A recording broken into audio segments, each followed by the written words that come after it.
All right, let's get into it. Today, we're talking about something that I think a lot of us are feeling, even if we don't have a name for it. We're going to talk about surviving what one author calls the downward age, a time when it feels like the game is already over and we're all just kind of playing out the clock. Welcome to the Deep Dive, where we cannonball straight into humanity's trash bin of history. And yeah, our topic today is surviving this downward age, which, let's be honest, feels like an era where everyone's an expert and facts are totally optional.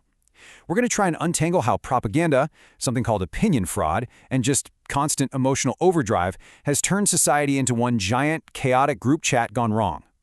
To really get a feel for this, let's start with a scene from a city that's feeling the tension up close. So, the author of our source material, he's describing a recent trip to Washington, D.C., and he says the whole vibe is just different. You've got National Guard soldiers patrolling in threes, the streets are quiet, but it's a heavy kind of quiet. And then he sees this scene. Two cops are cuffing a young woman, and there are like 8 or 9 soldiers just standing there, watching. And the reason for the arrest? A bystander says she spit at them. Think about that. A small, personal act of defiance met with this huge, organized show of force. That one little moment, it's kind of the perfect snapshot of the climate we're going to be breaking down. Now, that story isn't just about one city or one incident. Nope, it's a symptom of a much, much bigger condition. The author calls it the downward age, but I love this subtitle, Historical Garbage Time. You know what that is, right? It's like the last 2 minutes of a basketball game where one team is up by 40 points. The result is already locked in, but the clock is still running, so the players have to keep pretending to play. That feeling, that sense of just going through the motions because you have to, that's what we're talking about.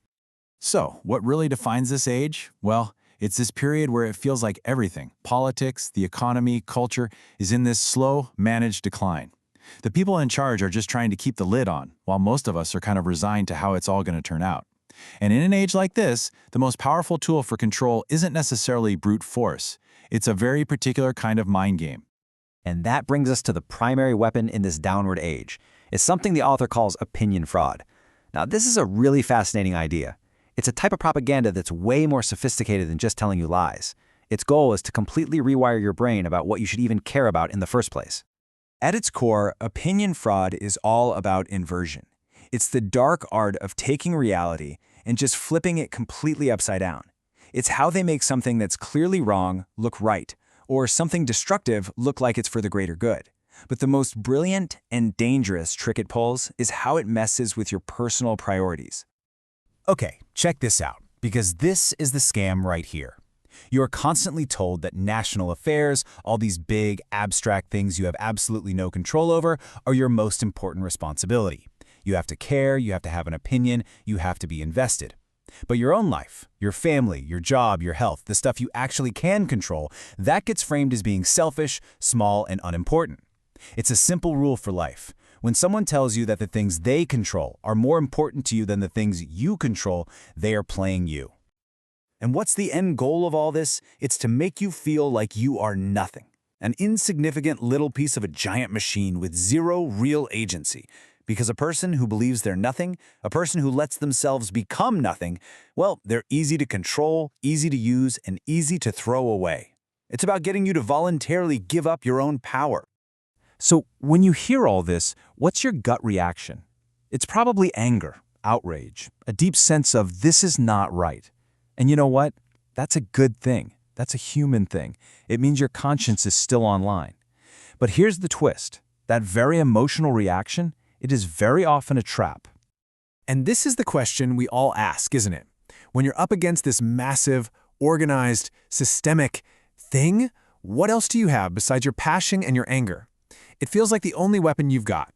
But the author argues that relying only on emotion is like bringing a water pistol to a wildfire. See, organized evil is a machine, and your raw, unfiltered emotion, that's just the fuel it uses to burn you right out. And this is so important to get. Emotion, when it's not structured, leads you down one of 3 dead-end streets. First, you hit burnout. Your emotional energy is not infinite. You can only scream into the void for so long before you're just exhausted. Second, you risk radicalization. Your anger becomes your entire identity. You get so wrapped up in the fight that you start to look and sound just like the thing you hate. And finally, the worst one, nihilism. After all the passion is gone, all that's left is cynicism. You just decide, nothing matters anyway, nothing can be done.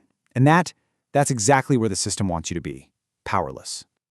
Okay, so if pure emotion is a trap, what's the alternative?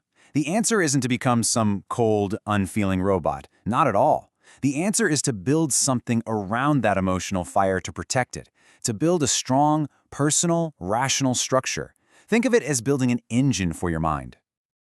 I love how the author puts this. He says, the cure is boring but effective. Learn real stuff, use logic, and maybe grow a spine before the algorithm eats your brain. It's not flashy, it's not a revolution you can post about, it's about doing the quiet, hard work of arming yourself with knowledge so you can see the world clearly without being swept away by the chaos. So what does this engine look like? Well, it's built on 4 pillars. First, systematic knowledge. You've got to understand history, politics, economics, the big picture stuff that lets you see the patterns. Second, strong logical ability. This is your mental toolkit. It's about training yourself to spot bad arguments and build good ones. Third, stable personal values. You have to know what you stand for, freedom, dignity, truth, so you have a compass when everything goes sideways. And finally, and this one might be the most important, a rich personal life. And this is the ultimate act of defiance. Seriously, systems of control are run by, well, control freaks. They want to say in every part of your life. So when you choose to invest in your family, in your hobbies, in art, in nature, in your own happiness, that is not you escaping the problem. That is a direct, powerful, and sustainable form of resistance. It's you declaring that you are a whole human being, not just a pawn on their chessboard. Okay, so how do we put all this together? We've talked about the problem, the trap, and the solution. Now let's tie it all up with one final metaphor that really brings it home. This is it. This is the whole idea in a nutshell. Your passion, your anger, your desire for justice, that is the fuel. It's essential. You need it. But if you just pour that fuel on the ground and light a match, all you get is a big, bright, useless flame out. It looks impressive for a second, but it doesn't accomplish a thing.